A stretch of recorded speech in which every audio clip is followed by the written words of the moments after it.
Boa noite, Gil, boa noite aos colegas de painel, boa noite às pessoas que nos acompanham lá em casa. A presença do Dr. José Pedro Aguiar Branco tem, de facto, uma importância simbólica, não apenas pelas palavras de reafirmação da coesão nacional e do respeito pelo modelo autonómico, mas também pelas tais pontos de ligação que falou o deputado Bruno, as pontos de ligação entre os dois parlamentos, que são de saudar e que são, depois de tantos anos também de cisão entre os dois parlamentos, são de saudar estas pontes de entendimento.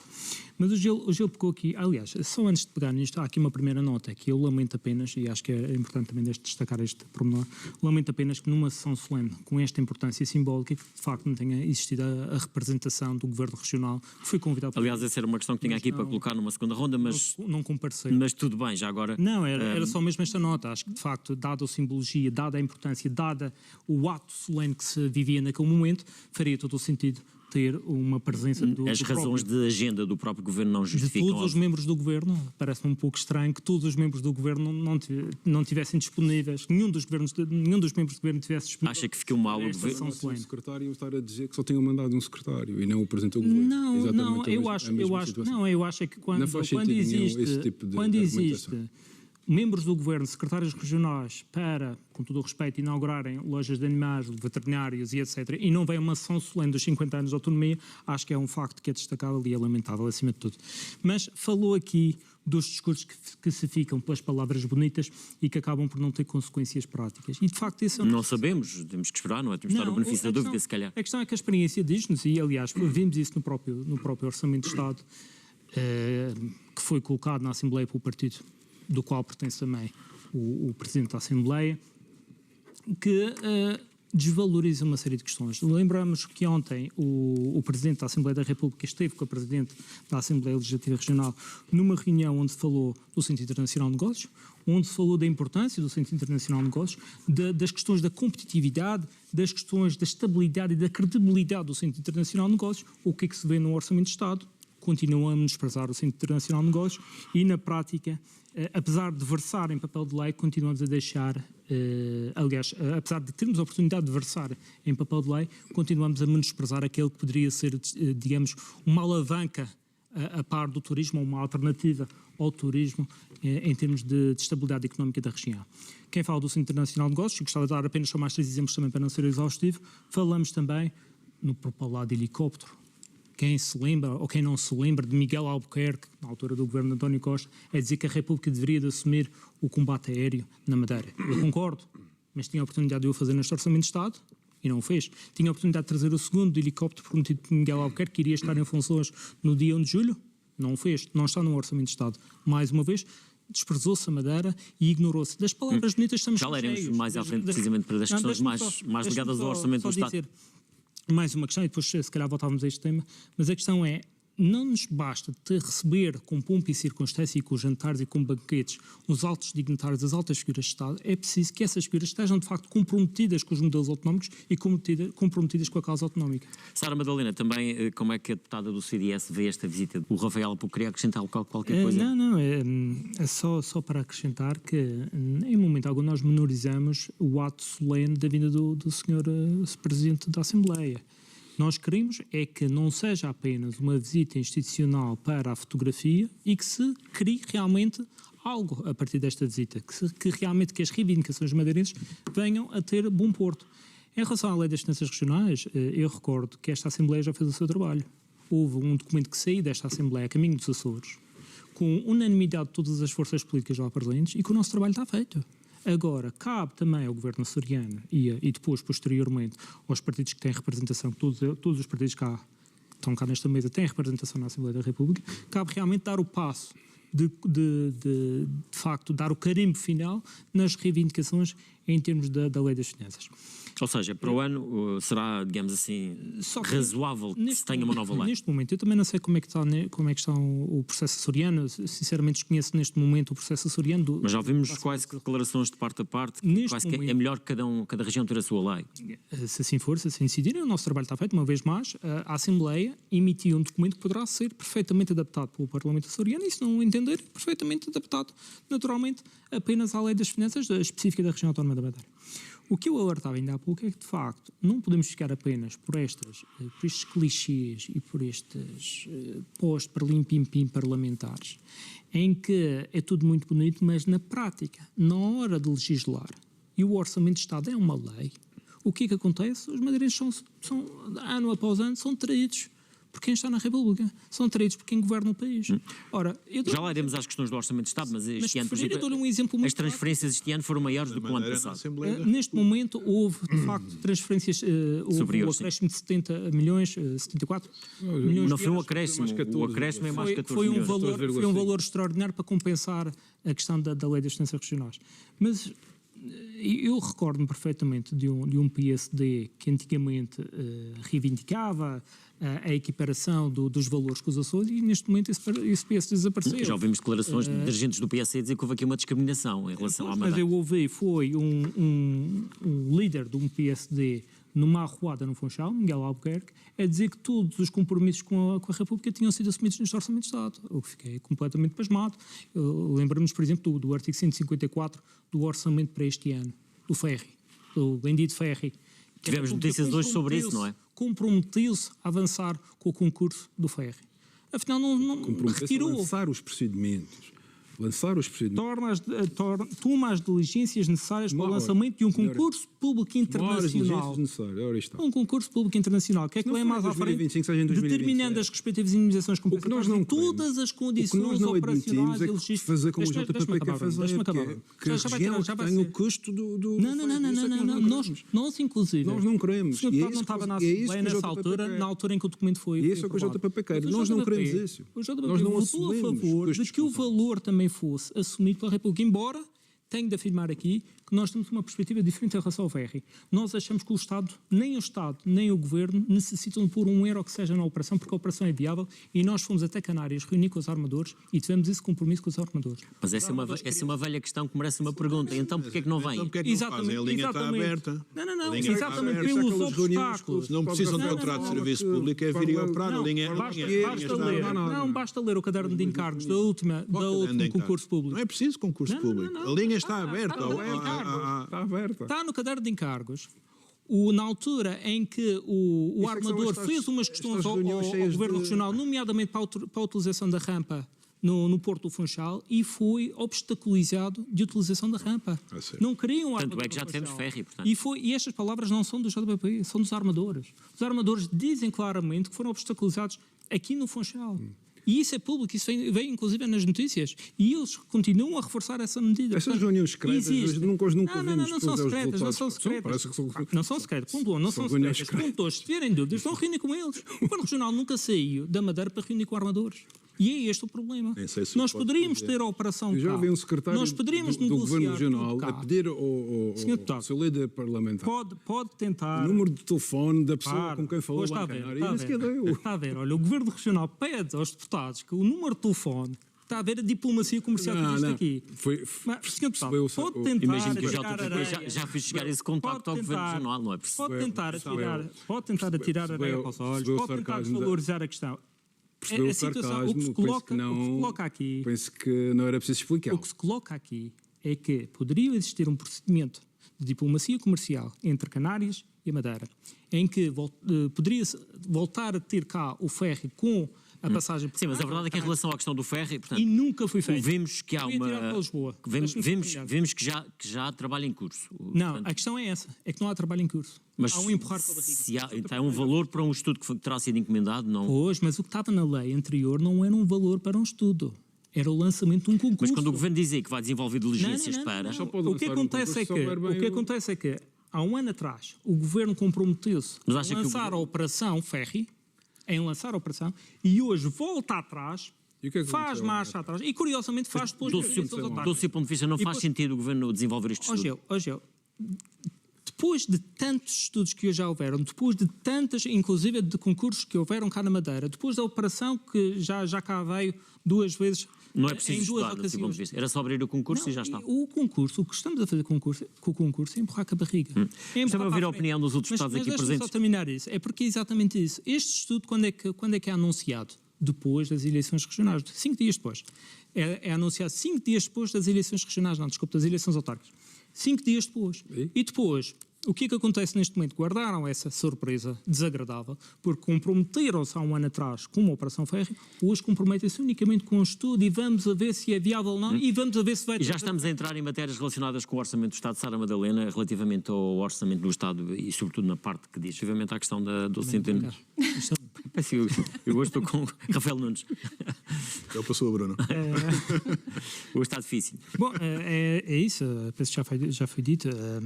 Neste momento existe essa intenção, existe a intenção de todos os partidos concordam com essa necessidade, todos os partidos querem rever essa necessidade em especialidade, mas a verdade é que temos de esperar sempre para a especialidade. E isto demonstra também não apenas falta de negociação entre a Madeira e a República, mas também falta de consideração da República pela Madeira. E para além do Centro Internacional de Negócios, para além dos combates aéreos que já falamos, para além de uma série de questões, eu relembro também a questão dos subsistemas de saúde. Ainda há pouco tempo, na altura do governo de António Costa, Miguel Albuquerque ameaçava levar o governo a tribunal pelos 60 milhões, e bem, pelos 60 milhões em que a Madeira está a assumir nos subsistemas de saúde da GNR, da PSP e das Forças Armadas. 60 milhões de euros. Neste momento, aquele Miguel Albuquerque que rugia como um leão está a miar como um gatinho. Neste momento, não existe qualquer intenção, não existe qualquer advertência, até vamos chamar assim, por parte de Miguel Albuquerque, é esta falta de consideração novamente nesta questão, nos subsistemas de saúde. E eu relembro também que no orçamento de 2019 o PSD Madeira considerava que a proposta era uma afronta. E foram estas as palavras. A proposta do Orçamento de Estado é uma afronta à região por não prever, e eu aqui estou a citar, por não prever verbas para a alegação marítima de passageiros, voltamos à mesma questão, entre a Madeira e o continente, para os meios de combate aéreos aos fogos da região, nem tão pouco ao pagamento da dívida dos subsistemas de saúde. E eu pergunto, agora já não é uma afronta? É porque entre o governo de António Costa e o governo de Montenegro não se mudou rigorosamente nada. Já não é uma afronta? Já não existe aquela... Mas já com este governo nós tivemos situações do próprio Governo Regional e o próprio PSD de Madeira admitir ter votos contrários na Assembleia da República em relação a matérias relacionadas com o orçamento que está agora em vigor, 2025. Temos ouvido nos últimos anos de ambos os lados. A questão é que nada muda. E o que eu falava no início deste debate é exatamente isso. Palavras bonitas estamos cheios. Palavras bonitas estamos fartos de ouvir. Ainda há pouco falávamos também da questão do ferro, só aqui um pequeno à parte, das questões que é preciso minimização, compensatória. Em 2008, quando cá veio o ferro, não havia indenizações compensatórias, faziam não havia serviço público, não havia nenhum contrato de serviço público. Para o madeirense perceber, podiam ir ao continente com o seu carro, podiam ir ao continente de barco ou não? Podiam. Certo, e não havia indenizações compensatórias, não havia burocracia. Aí está a desvirtuar a questão, porque aqui aí não havia nenhum contrato de serviço público. Mas a questão, não tinha que haver pagamento nenhum, como é evidente. É que havia a vontade de um operador que fazia uma escala aqui, não é? O Armas recebia compensações, era do rei de Espanha. Eu vou-lhe relembrar de uma coisa, que falávamos da instabilidade dos governos e que a culpa é da instabilidade. Este panfleto. E depois veio pedir ao que o governo subsidia. Este panfleto é de 2015. E neste panfleto, o primeiro ponto deste panfleto é transporte e mobilidade. Promover uma ligação marítima de passageiros ao continente português. Isso é verdade. Há 10 anos. O governo regional já teve uma experiência a funcionar. 10 anos à espera. Há uma diferença. Mas é isto. É um direito dos madeirenses. Claro, agora, não é o orçamento da região que tem que pagar. Completamente de acordo. Mas quem foi mandatado para defender os direitos dos madeirenses? É isso que nos diferencia. Será que vamos esperar mais 10 anos para ter algum desenvolvimento? Bruno, há 10 anos. E em 2015, depois quem é que veio? Quem é que chegou ao governo da República? Mas, tudo bem. Quem é que chegou? Tudo bem. E agora quem é que está no governo da República? Quem é que esteve lá? Quem é que está no governo da República? E quem é que retirou novamente o ferro do Orçamento de Estado? Foi o seu governo. Foi o seu governo, o governo do seu partido. Mas a questão que se coloca é... Estamos fartos de ouvir estas promessas e isto ramo é sempre... Mesmo que o orçamento de mantém-se igual. Estamos fartos de saber de reuniões e depois não trazem o barco. Centro Internacional de Negócios da Madeira mantém-se exatamente igual. Que um dia abrisse a janela e visse mantém-se exatamente igual. Um ferry estacionado no Porto, ou atracado no Porto. O que acontece nestes casos é que quando é o partido, vamos chamar adversário, quando é o adversário político que está na República, fazemos barulho, batemos com as panelas, damos murros na mesa. Quando é o nosso partido, ficam todos caladinhos. Não é o nosso partido. Quando é o seu PSD, o seu governo regional fica calado, não reivindica, não critica e não vai lá negociar. E isso é os deputados do PSD na Assembleia da República defendem a Madeira, não defendem o PSD. Não é o que se tem visto. É uma grande diferença. Mas têm chumbado os orçamentos? É uma grande diferença. É porque as reivindicações não chegam à Madeira. Qual é o voto dos vossos? É uma grande diferença. Seja uma grande diferença. Diga-nos qual é a diferença. Ao contrário do que o Rafael Nunes afirma, a verdade é que um governo que iniciou funções há relativamente pouco tempo e que tem um compromisso com a região, nós temos, pelo menos fazem com que os problemas se ultrapassem, têm sido os governos do PSD e não os governos do Partido Socialista, de certeza absoluta. Este artigo 154, financiamento do transporte marítimo regulado de passageiros da Ilha da Madeira, entre a Ilha da Madeira e o Há uma diferença. Isto estava garantido. Rafael, estava garantido, independentemente do tempo. Há uma diferença entre nós. Não vale nada. Há uma diferença entre nós. Há uma diferença entre o PSD e o JPP. É que o PSD não aceita terem que ser os madeirenses a pagarem a sua mobilidade. O PSD não o aceita que os outros falem neste por isso é que sai das reuniões com o Secretário das Finanças e diz que o JPP até acha que a região pode contribuir para a solução do ferry. Eu acho que não deve contribuir, porque é um direito que é o Estado que deve consagrar. E isso, nós, para essa situação, nós não damos. Nós não podemos abdicar daquilo que são os nossos direitos. Se o Governo da República, PSD, não cumpre com a população da Madeira, terá de ser o Governo Regional do PSD a cumprir. O que não podemos admitir é que sejam novamente os madeirenses a ficarem à espera, sem qualquer tipo de... Sem qualquer tipo... Ouvem as promessas. Mas diga-me, quem foi que foi eleito nestas eleições? Isto eram eleições regionais e a promessa está cá. 2015, 2019. A promessa está cá. Ganhou em 2023, 2024, 2025. Não éramos nós que queríamos honorar a região. O Presidente do Partido não cumpre nada e é sempre reeleito. É uma coisa extraordinária, realmente. Bom, vamos avançar para um outro tema na reta final. Como representante do maior partido da oposição, o que é que espera deste orçamento? Bom, nós esperamos e transmitimos ao Secretário Regional duas vertentes principais. A primeira, o investimento sério na redução do custo de vida, no investimento na saúde e na maior oferta de habitação, tal como referiu o Bruno Macedo. E a segunda, no corte da despesa, de forma também a compensar estas despesas suplementares. Nós temos várias áreas, aliás, temos feito também... Mas quando fala em corte da despesa, está a querer dizer que o Governo tem as chamadas gorduras que existem muitas vezes no Estado. Desde as gorduras da estrutura governativa aos elefantes brancos. Estamos a falar, nós temos vindo a levantar muitas vezes a questão de Campos do Golfo de 24 milhões de euros, de investimentos de 100 milhões de euros em fábricas que entretanto são privatizadas. Quer dizer, temos aqui uma série de investimentos, uma série de asneiras ao longo dos últimos anos que realmente poderiam fazer a diferença na vida das pessoas. Nós temos aqui várias matérias que gostava de ressalvar. A primeira, sem dúvida, a habitação é a grande crise que temos nas mãos. Gostávamos também de ver reforçada a área da habitação. Vê sinais nesse sentido ou não? Bem, hoje nós tivemos um pequeno balde de água fria com a questão da casa própria. A casa própria foi um programa que nós levamos hoje uma recomendação ao Governo Regional para que regulamentasse o programa Casa Própria. O Casa Própria é um programa regional destinado a promover empreendimentos habitacionais para os madeirenses, custos controlados naturalmente. A verdade é que nós aprovamos este programa em junho de 2023. Estamos em 2025, estamos a acabar 2025 e o programa continua por regulamentar. Portanto, estamos a perder tempo e a verdade é que não vimos abertura por parte da maioria parlamentar para a aprovação desta recomendação ao Governo Regional para que de uma vez por todas regulamente este programa e que as pessoas possam de facto começar a beneficiar deste programa regional. Uma das questões que nós gostávamos também de levantar era a matéria fiscal. Para nós, quer a redução de IRC, que em princípio vai haver abertura de Estado, no Orçamento de Estado para a redução, que vai permitir também que a região vá um pouco mais além na redução de IRC. Gostávamos de ver também... Ela está feita, a menos que a região reverte sim, essa... que chega ao diferencial para chegar lá aos 30%. A questão do IRS, voltamos a insistir no aumento para até o 7º escalão e na questão do IVA, gostávamos de ver pelo menos 1 a 2 pontos percentuais da taxa normal de IVA, a redução fiscal. E só para Mas o Governo aí na questão do IVA tem sido intransigente, não tem? Para que tenhamos a noção, o Governo bate muitas vezes na questão da perda de receita fiscal, mas as projeções para este ano, para o ano 2025, é de uma receita fiscal de 1.284 milhões de euros. Portanto, estamos a falar de projeções de um recorde da maior receita fiscal de sempre e achamos que é da maior justiça que essa receita fiscal seja redistribuída por aqueles que pagam essa receita fiscal, por os madeirenses que contribuem para este aumento da receita fiscal. Mas a região ainda tem um encargo muito grande com as suas dívidas. 1.284 milhões de euros. Portanto, é isto. Ano após ano vem o Governo dizer que tem a maior receita fiscal de sempre, que bateu recordes de receita fiscal, que o turismo vem trazer maior dinamismo à economia. Estamos de acordo, aplaudimos em relação ao dinamismo da economia. Se calhar não aos números do turismo, mas isso já é outro debate. A questão é, temos uma economia dinâmica, temos de redistribuir essa riqueza. Essa riqueza tem de chegar aos Vamos ter que esperar para ver a versão final. Só mais uma Estamos questão. mesmo a fechar o A programa. saúde, as listas de espera. Não podemos continuar a aceitar que os campos de golfe recebam mais do que um programa de recuperação de listas de espera para cirurgia. Vamos esperar nos próximos tempos para ver até que ponto todas essas medidas são consideradas e consagradas no orçamento que vai ser discutido no final